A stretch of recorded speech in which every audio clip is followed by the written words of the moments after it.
In the Civil War, the North and South would come to fight over the slavery question, and the North would be victorious.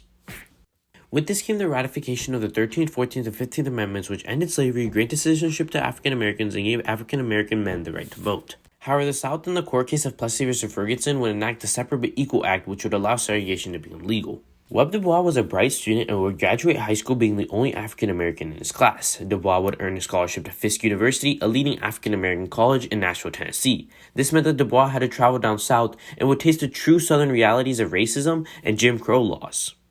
In the 1896 Supreme Court case of Plessy v. Ferguson, Homer Plessy, an African-American man, refused to sit in a black-only car. This would lead to the Supreme Court's decision of the Separate but Equal Act, where public facilities could be segregated as long as they were equal.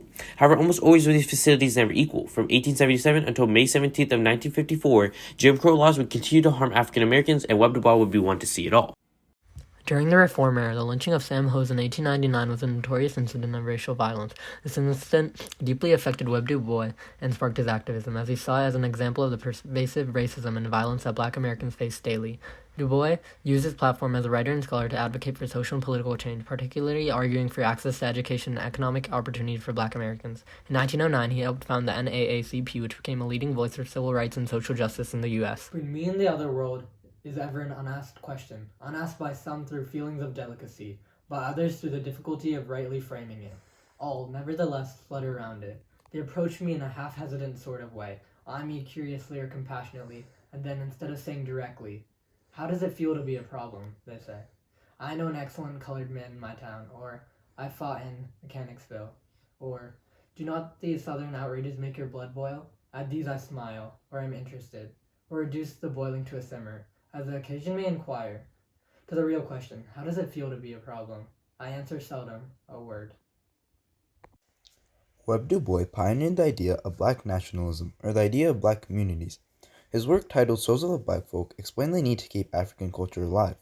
DuBois also played a prominent part in the creation of the NAACP, or the National Association for the Advancement of Colored People, a group that seeks to eliminate all forms of discrimination against African Americans. This organization had direct influence on Brown v. Board of Education and the Voting Rights Act. DuBois also made way for the Civil Rights Act, which fought for federal legislation to end racial discrimination. DuBois' ideas and activism helped pave the way for the progress that had been made in the fight for racial justice, and his legacy continues to inspire those who seek to build a more equitable and just society. The Ku Klux Klan was a major group that sought to limit the rights of African Americans. The second Klan was founded by William Joseph Simmons, and their numbers rapidly increased. When the Great Migration took place, the KKK expanded to areas such as the West and Midwest. By 1920, membership peaked at 4 to 5 million, with the group having representatives in office. Methods to increase African American participation in government included threats, beatings, and killings to send messages. In 1927, W.E.B DuBois engaged in a public debate with Lothrop Stoddard, a white supremacist who advocated for eugenics and believed in the superiority of the white race. DuBois argued that race was a social construct and that intelligence was not determined by skin color, while Stoddard relied on pseudoscientific theories and racial stereotypes to support his position. DuBois used humor and sarcasm to undermine Stoddard's arguments, exposing the flaws in white supremacist ideology and demonstrating that it could be effectively discredited. Dr. DuBois has left us, but he has not died. The spirit of freedom is not buried in the grave of the valiant.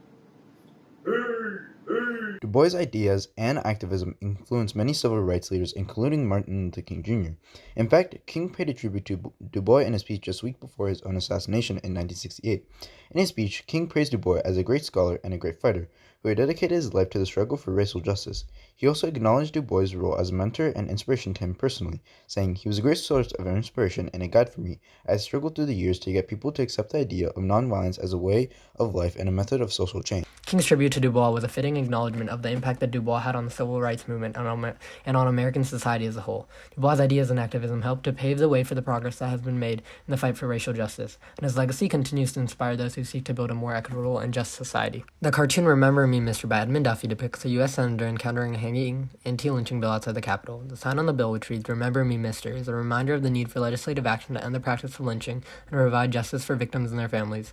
The cartoon was directed toward the American public and those in positions of power, particularly lawmakers in the U.S. Congress. The cartoon aimed to evoke a sense of guilt and responsibility in those who had the power to pass anti-lynching legislation, but had not done so. The purpose of the cartoon is to raise awareness about the issue of anti-lynching and spur action towards ending this horrific practice. The cartoon aimed to persuade politicians and the American public to take action to end lynching and promote racial equality in the United States. The artist's point of view is that lynching is a horrific practice that needs to be ended through legislative action. Duffy's cartoon was published during a time of intense racial tension and segregation in the United States, and his message highlights the importance of racial equality and justice for all. W.E.B DuBois and Brown vs. the Board of Education were pivotal in the fight for civil rights in the U.S. DuBois, a prominent African-American sociologist, historian, and civil rights activist, played a key role in founding the NAACP and was a fierce advocate for ending racial segregation and discrimination.